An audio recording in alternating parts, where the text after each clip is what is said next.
November 19th, 1942, Wolfschanz, East Prussia. The snow outside the wolf's lair fell quietly that morning, blanketing the dense forests of East Prussia in a silence so complete it felt unnatural. Inside the concrete bunkers of Adolf Hitler's headquarters, the air was heavy with cigarette smoke, damp wool, and confidence that bordered on delusion. Hitler was in unusually high spirits. For months, the war in the East had been brutal, but in his mind, it was nearing its conclusion. The Sixth Army, under General Friedrich Paulus, was deep inside the ruins of Stalingrad. The city bearing Stalin's name was supposed to fall any day now. Once it did, the Soviet Union would be broken, not just militarily, but symbolically. That morning, Hitler leaned over a large map spread across a wooden table, his finger tracing the Volga River. He spoke calmly, almost casually, about final blows and decisive victories. Officers around him listened in silence, some nodding, others staring at the floor. Few dared to contradict him anymore. Then, shortly after midday, the reports began to arrive. At first, they seemed minor, confusing, fragmented messages from the Southern Front. Soviet units moving unexpectedly, Romanian divisions collapsing faster than anticipated. Communications breaking down, Paulus requesting clarification. Hitler waved it away. Local counterattacks, he said, nothing more. But by evening, the truth could no longer be ignored. On the frozen plains north and south of Stalingrad, the Red Army had launched a massive, coordinated assault, Operation Uranus. Soviet armor punched through Axis flanks manned not by Germans, but by under-equipped Romanian troops. Within hours, entire defensive lines disintegrated. Soviet tanks rolled forward almost uncontested. Inside the wolf's lair, the atmosphere changed. Officers whispered. Phones rang endlessly. Couriers rushed in and out of the briefing room. Maps were replaced. Arrows were redrawn. The confident certainty of the morning was gone.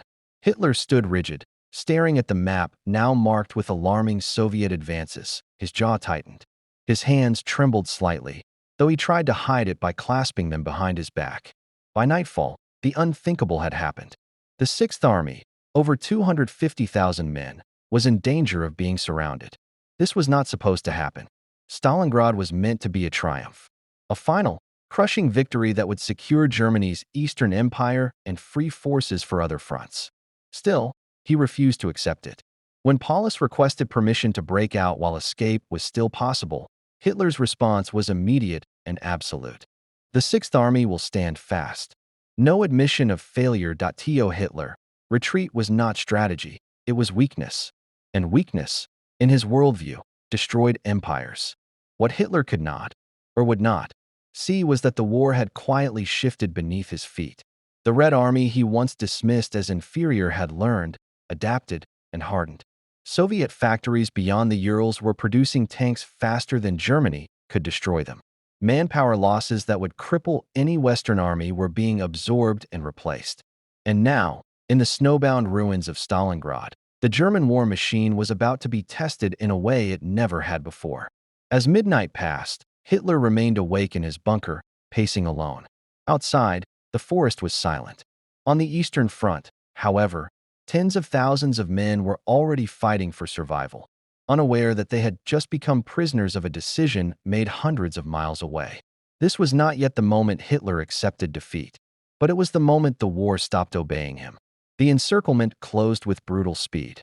By the morning of November 22nd, Soviet armored columns had linked up near the town of Kalak-on-Don. The iron ring snapped shut around Stalingrad, sealing the fate of the German Sixth Army. Snow drifted across abandoned roads. Burned-out vehicles marked failed retreats that would never be completed. For the men trapped inside the pocket, the realization came slowly. Then all at once, they were surrounded. Inside the city's shattered ruins, General Friedrich Paulus sat in a commandeered basement, studying maps that no longer offered solutions. Paulus was a methodical man, cautious by nature, promoted for obedience rather than daring. Now, every instinct he possessed told him the truth. The army had to break out immediately or face annihilation. He sent another message to Führer headquarters. Fuel was running dangerously low. Ammunition stocks were finite. Horses were being slaughtered for meat. Winter clothing was inadequate. Soviet artillery was tightening its grip by the hour. If permission was granted now, today, the Sixth Army still had a narrow chance to escape westward. Hitler's reply arrived swiftly. The army would hold its ground. Stalingrad was to be transformed into a fortress. Supplies would be flown in by air. Relief forces would break through from the outside. It was a fantasy. The Luftwaffe had never supplied an entire field army by air, not in good weather, not with intact airfields, and certainly not in the depths of a Russian winter. To sustain the Sixth Army, at least 500 tons of supplies were required each day. At best, the Luftwaffe could deliver a fraction of that. Rations were cut. Fuel was rationed to minutes per day. Wounded men lay untreated in freezing cellars. Frostbite began to claim fingers, toes, then entire limbs. Dysentery spread through the ranks. The smell of death seeped into everything. Uniforms, bread, even the snow itself. Yet Hitler remained unmoved. From the safety of his bunker, he issued orders with increasing rigidity. The city must be held. The Volga must not be surrendered. Paulus must obey. For Hitler, Stalingrad was no longer a battlefield. It was a symbol. To abandon it would be to admit error, and error was something he could not tolerate. Outside the pocket, Field Marshal Erich von Manstein was assembling a relief force. Operation Winter Storm was planned as the rescue, an armored thrust from the south that would smash through Soviet lines and reconnect with the trapped army. Hope flickered briefly among the men in Stalingrad when word reached them. The Soviet High Command anticipated the relief attempt. Fresh divisions were rushed in. Defensive lines were deepened. Artillery was repositioned. When Manstein's forces advanced in December, they were met by overwhelming resistance and brutal cold. The relief stalled, then stopped. Inside the pocket, Paulus faced a terrible reality. The army could still attempt a breakout, but Hitler had forbidden it. Any unauthorized withdrawal would be considered treason. Paulus, bound by loyalty and discipline, obeyed. Day by day, the pocket shrank. Buildings that once provided shelter were reduced to rubble. Airdrops missed their targets or fell into Soviet hands. Men fought over scraps of frozen bread. Some wrote final letters home. Others simply stopped speaking. At Führer headquarters, Hitler promoted Paulus to Field Marshal on January 30th, 1943. It was not a reward. No German Field Marshal had ever surrendered. The message was clear. Paulus was expected to die. As the Red Army closed in, German positions collapsed sector by sector. Radios fell silent. Command posts were overrun. In the ruins of Stalingrad, the end was no longer a question of if, but when. And for the first time since the war began, Adolf Hitler was facing something he could not order away: total defeat. On the morning of January 31st, 1943, the silence inside the ruined city was broken not by gunfire, but by footsteps. Smoke still drifted from shattered buildings. Somewhere beneath the ruins, in the basement of a department store near Red Square, General Friedrich Paulus waited. He had not slept. For days, the Sixth Army had ceased to exist as a fighting force. Ammunition was gone. Food was gone. Men were collapsing where they stood, too weak to march, too cold to care. Entire units had dissolved into clusters of starving survivors, huddled in cellars, waiting for an end that no longer frightened them. At 7:45 a.m., Paulus surrendered. Not with a formal ceremony, not with speeches or flags, simply with exhaustion. The newly promoted Field Marshal of Germany, the rank Hitler had bestowed just one day earlier, did what no field marshal had ever done before he lived. 2 days later, on February 2nd, the last German resistance in the northern pocket collapsed. The Battle of Stalingrad was over. More than 90,000 German soldiers marched into captivity. Only a fraction would ever return home. For the Soviet Union, it was a victory unlike any other in its history. Church bells rang in Moscow. Newspapers printed the news in massive black letters. After 18 months of retreat, humiliation, and annihilation, the Red Army had not merely stopped the Germans. It had destroyed an entire German field army. For Adolf Hitler, it was something far worse that it was proof. Inside the Wolf's Lair, the Führer listened as the final reports were read aloud.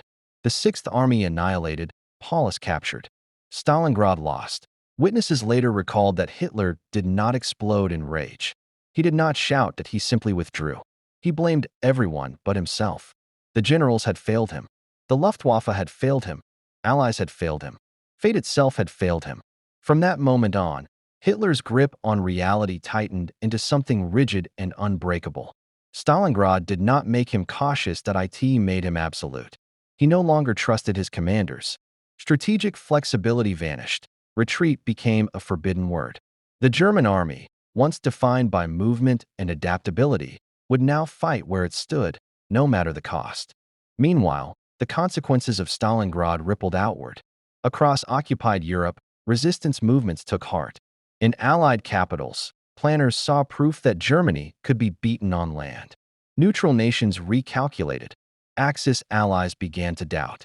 And on the Eastern Front, Soviet soldiers, many of them barely out of their teens, understood something profound. The enemy could be broken. Yet the war was far from over. Germany still held vast territories. Its armies were still lethal. Its leader, though shaken, was not defeated. But after Stalingrad, the balance had shifted permanently. From this point forward, the German army would be fighting not for victory, but for survival.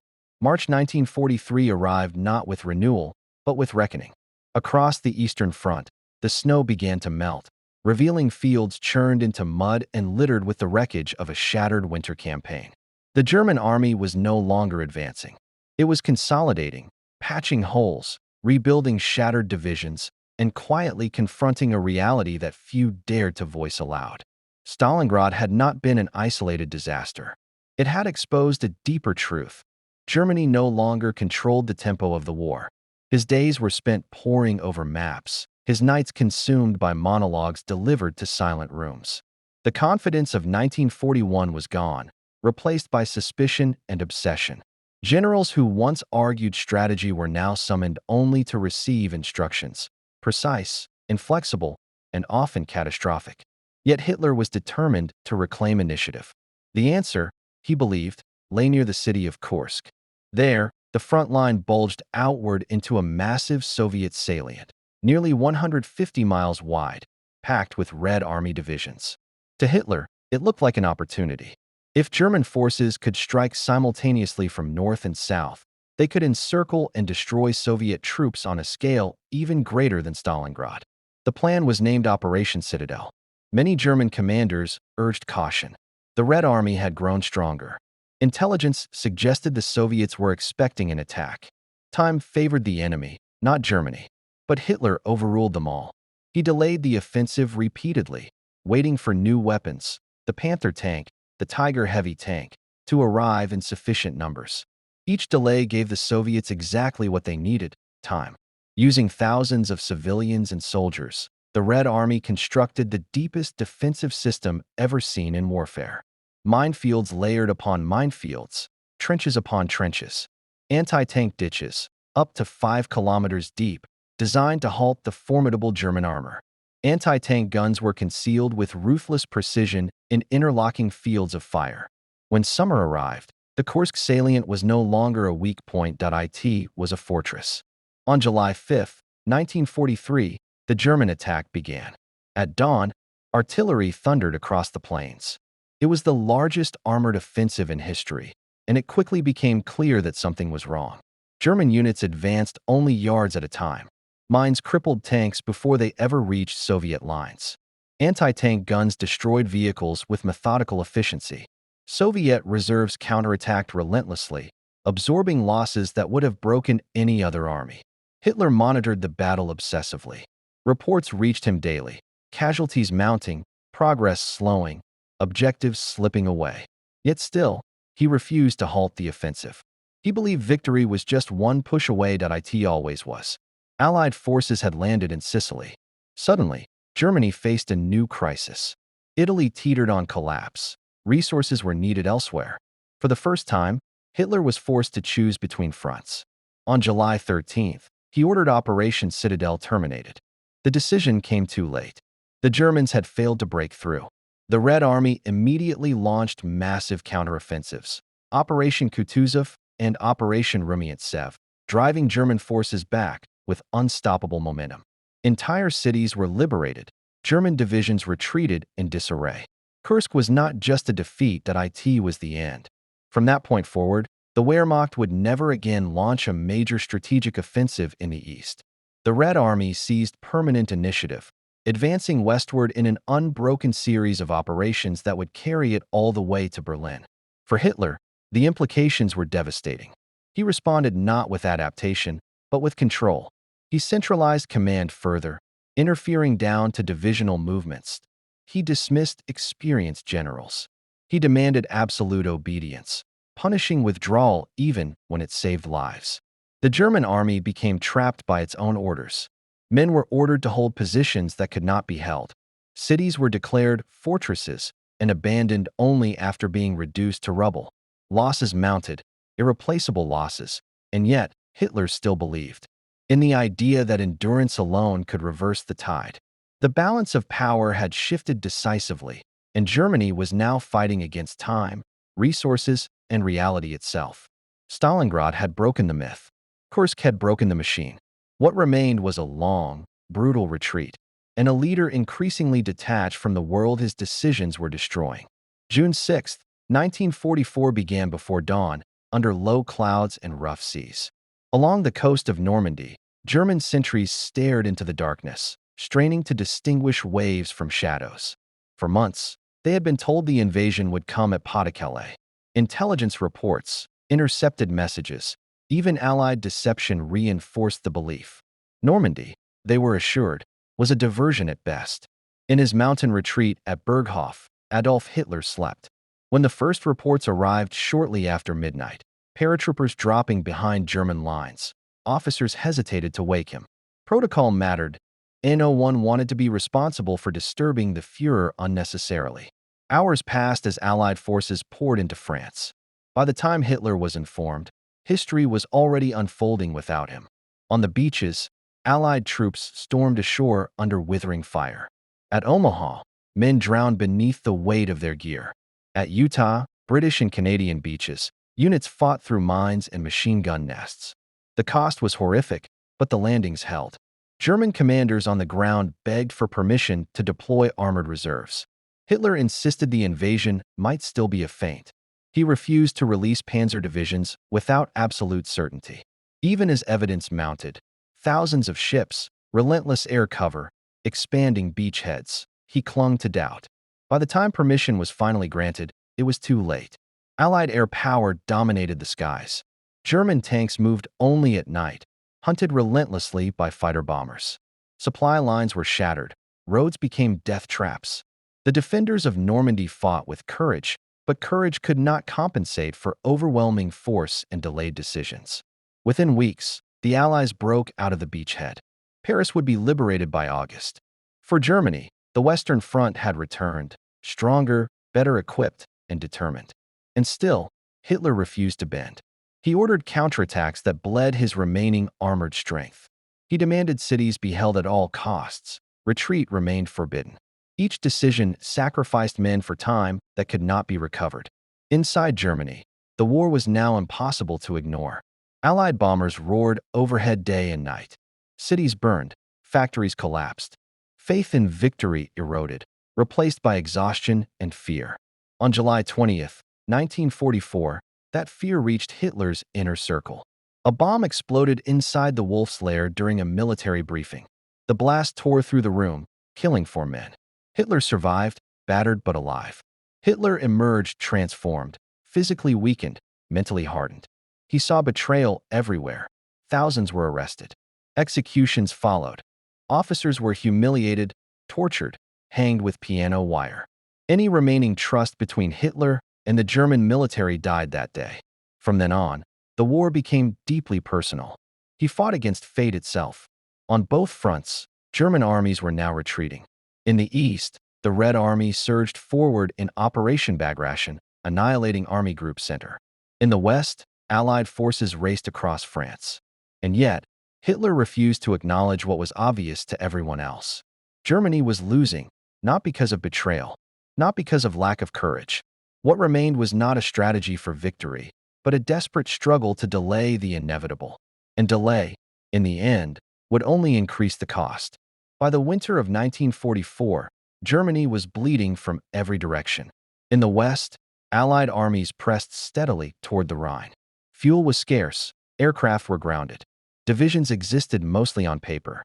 Any rational assessment would have concluded the war was lost. Adolf Hitler reached the opposite conclusion. In December, he ordered one final gamble, an offensive through the Ardennes forest. It was a place heavy with memory. In 1940, German forces had smashed through the same terrain, humiliating France and stunning the world. Hitler believed history could be forced to repeat itself. The plan was called Wacht am Rhein. German armies would break through thinly held American lines, cross the Meuse River, capture Antwerp, and split the Allied coalition in two. It was audacious that it was desperate, and it ignored the reality of Germany's situation. On December 16, 1944, before dawn, the attack began. Under cover of fog and snow, German artillery erupted across the Ardennes. Infantry advanced through dense forests. Panzer units pushed westward, catching American forces by surprise. For a moment, just a moment, it seemed as if the gamble might work. The front bulged outward. Allied commanders scrambled to respond. Roads clogged with retreating units. Supplies were rerouted. The weather grounded Allied aircraft, giving German forces brief relief from air attack.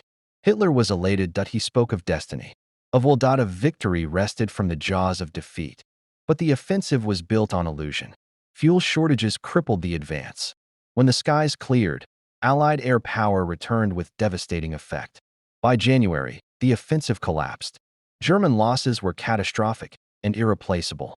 Inside Germany, the consequences were immediate. The Red Army launched its winter offensive in the east, crashing through German defenses and racing toward the Oder River. Soviet artillery could soon be heard in Berlin's outskirts. Hitler moved into the Führerbunker beneath the Reich Chancellery. It would be his final headquarters.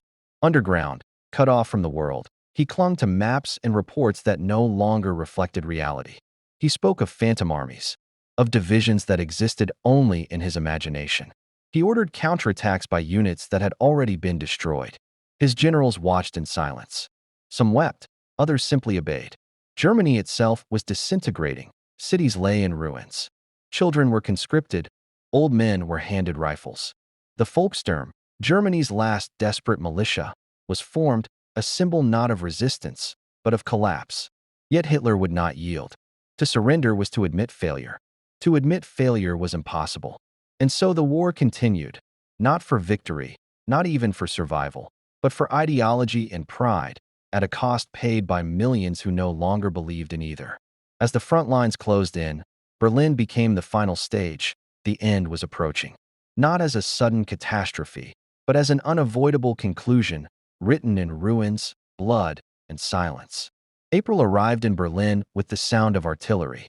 At first it was distant, a dull, rhythmic thunder on the horizon. Then, day by day, it grew louder. Windows rattled, plaster fell from ceilings. The ground itself seemed to breathe with each explosion. For the civilians still trapped in the city, there was no longer any doubt. The war had come home. By April 16, 1945, the Red Army launched its final assault on the German capital. Over 1 million Soviet soldiers surged forward from the Oder River, supported by thousands of tanks and artillery pieces.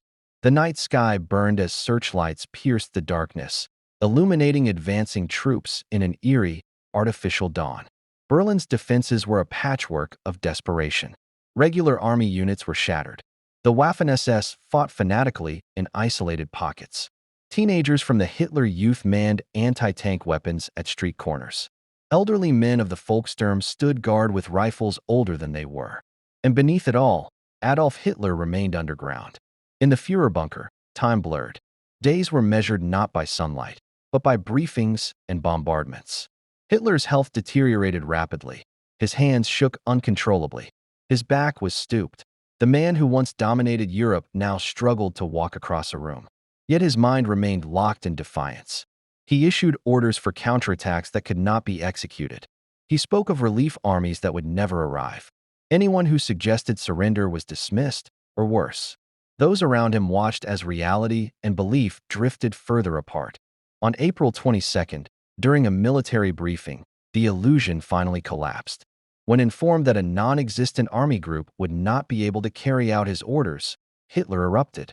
Witnesses later described it as the first time he openly admitted the truth that the war was lost. He raged against his generals, against fate, against the German people themselves. Then, just as suddenly, he withdrew. He announced he would remain in Berlin. He would not flee. Above ground, the city was dying. Buildings changed hands multiple times a day, snipers hid in ruins. Civilians sheltered in basements, clutching what little they had left. Fires burned unchecked. The smell of smoke and decay filled the air. Berlin was being erased. On April 29th, in the early hours of the morning, Hitler married Eva Braun in a brief ceremony inside the bunker. It was an intimate, almost surreal act, carried out as the world above collapsed. Hours later, he dictated his final political testament.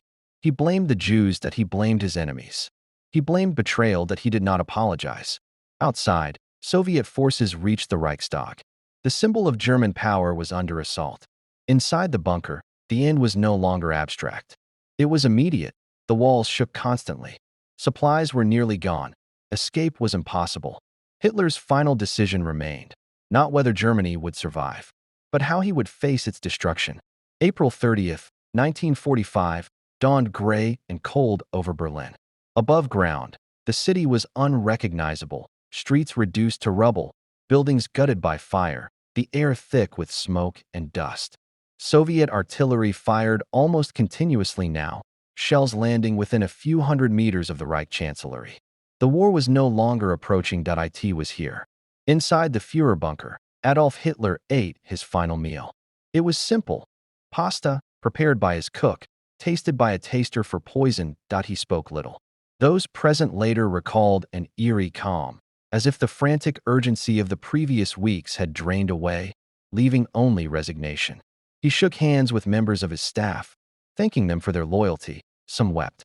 Others stood silently, unsure what to say to a man who had shaped and destroyed their world. Shortly after 3 p.m., Hitler and Eva Braun retreated into his private room. The door was closed. Outside, aides waited in tense silence as artillery thundered overhead. Minutes passed.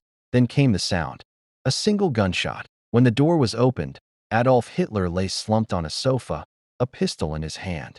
Eva Braun lay beside him, having taken poison. The man who had ruled Germany for 12 years, who had plunged the world into war, was dead. But even in death, Hitler left instructions. His body was not to be captured, not displayed, not turned into a symbol. His remains were carried up into the garden of the Reich Chancellery, soaked in gasoline, and burned under shellfire as Soviet troops closed in. The flames rose briefly, then were swallowed by smoke. Inside the bunker, command passed to others, but it was meaningless. The war could no longer be directed, only ended. News of Hitler's death spread unevenly. Others felt a strange sense of relief. For many civilians, it changed nothing. The fighting continued, the bombs still fell, and survival remained the only priority. In the days that followed, Berlin collapsed completely. On May 2nd, the city surrendered.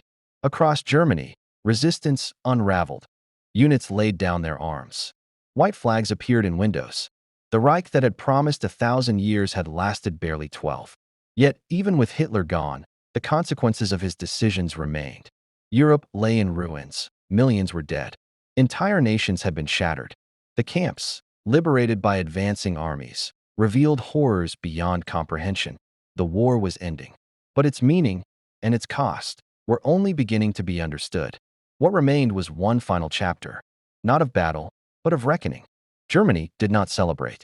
Across the shattered Reich, cities lay in ruins. Millions were displaced. Families searched for the missing, the dead, the never returning. Prisoners of war staggered home from camps. Refugees drifted across borders that no longer meant what they once had. And then, the truth emerged. As Allied forces pushed deeper into Germany and Eastern Europe, they uncovered what words could barely describe. Camps like Auschwitz, Buchenwald, Dachau. Emaciated survivors, mass graves. Ashes that told stories without voices. The full scale of the Holocaust became undeniable. The war was no longer just a story of battles and borders. It was a moral catastrophe, one that forced the world to confront how modern civilization had been used to industrialize death. In the years that followed, justice came slowly. At Nuremberg, former leaders of the Third Reich stood trial. Some defended themselves with bureaucracy. Others claimed obedience. The world listened and judged. For the first time, crimes against humanity entered the global conscience as something that could be named, prosecuted, and remembered. Adolf Hitler, the man at the center of it all, would never face that courtroom. But his legacy did. Germany was divided, occupied, rebuilt under the shadow of what had been done in its name. Across Europe, borders shifted, empires collapsed. The Cold War emerged almost immediately, reshaping global politics for generations. And Stalingrad, the moment when the war stopped obeying Hitler, stood in hindsight as the point of no return. From that frozen battlefield onward, everything else had been delay bought with lives. The lesson of Hitler's war was not simply about tyranny or ambition, of leaders who mistake will for reality, of societies that surrender judgment in exchange for belonging and belief. World War II ended in 1945, that its consequences did not. They live on in laws, alliances, memorials, and warnings passed from one generation to the next, in the silent ruins preserved as reminders, in the promise, often broken, but never abandoned, that such destruction must never be allowed again. History does not repeat itself exactly, but it remembers, and it waits.